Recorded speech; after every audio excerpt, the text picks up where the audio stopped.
This was not one of my prouder moments. I was going to say that. I was still in high school. I was a senior. I was, 16-ish, gonna be 17 shortly. And I decided I'm going to have a lady friend over to my house at lunch. Because back then, you could actually, if you lived close enough to high school, you could walk home, eat lunch, and walk back. So this particular girl, she was about a year and a half older than me. She had already graduated, so she was out of the high school, craziness. But, things are happening. Couple buttons got undone, a zipper or two. There's a little bit of flappage going on. Before you know it, we're going horizontal for a little of the old in, out, in, out.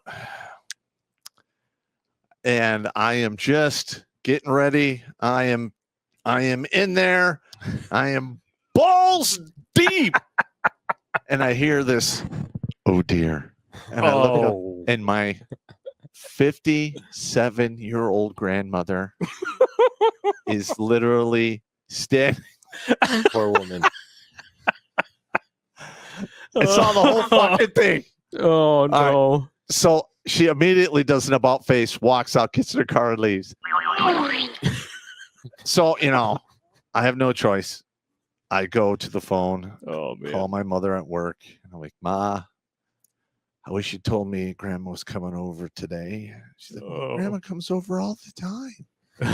Like, yeah, well. I knock potas in the chat. Did you finish? I did not.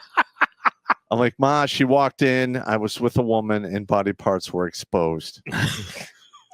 And then there's that uncomfortable silence. Then you get the, well, at least you're calling me now so I could do some damage control because it literally just happened. All right. So fast forward this thing. It's like 6-7 weeks later. And we used to go to my grandparents' house every Sunday for dinner. All right. Now, I just I'm not going. And 6 weeks in a row. Finally, my mom was like, you're fucking going. Shut your fucking mouth and get in the car. So I'm like, oh, all right. I get in the car. We drive all the way out to Farmington. I'm doing the walk of shame up to the front door. And my grandfather answered the door. So he walked up, and this is exactly what he said. As soon as I walked up to the door, he was like, and I was like, I'm getting. That's a good grandfather right there. I'm getting a pass. Yes, I think I'm going to successfully get a pass on this. And then we had dinner, and after my mother's sister, the bitch, starts setting in like, so I understand there is some extracurricular activities going on at your house. Yeah, a little bit. And I'm like, oh shit. And my grandfather just takes a spoonful of cake and he's like, well, at least we know he's not gay. And that was it. That's awesome. That was it. It shut everything down. Oh, man. Anak Puta, you need to be on the show with us. Pass the clam chowder. But that shit, that's funny as hell. But I can still hear that. Oh dear. Oh my God. Just even thinking about it now, as I'm on the kindergarten level of senior citizenship.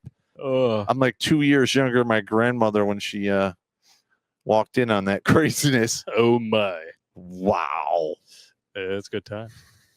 That was not a good day for the popster. But at least it turned out all right. You didn't have to get your hide tanned or anything like that. So. Could have been a lot. What are you gonna do? It could have been way worse. Could have been a lot worse. What are you gonna and it was with a girl. Yeah. Yes. Good for you. It's good. Did you have to pay for her? No. Even better. I mean, the worst thing that could happen to you is that you could wind up on the cruise. That would be the worst. That would be the worst. That would be the absolute worst. That. But and then that was probably one of the worst ones. One of the worst ones. Watch Grunt Speak live every Tuesday and Thursday at 8 p.m. Eastern. And if you want to join Popp for Supporters Sundays, go to redonkulous.com/donate and make a monthly pledge. A link is in the Meat Gazer box.